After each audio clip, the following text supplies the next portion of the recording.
si Carla di rin siya nagbabago. Kahit alam niyang sikat na siya, andun yung pagiging niya, humble.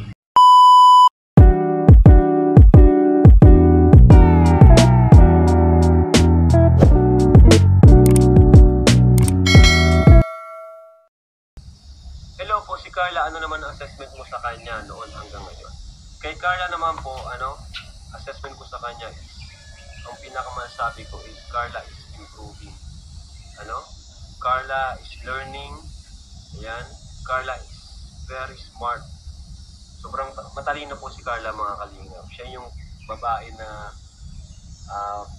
mag-iisip muna bago gumawa ng hakbang. Saka matalino po talaga si Carla.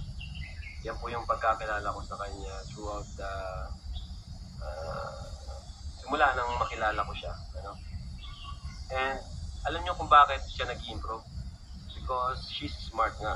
Alam niya kung ano yung dapat niyang i-improve. Kaya yun yung masasabi ko kay Carla.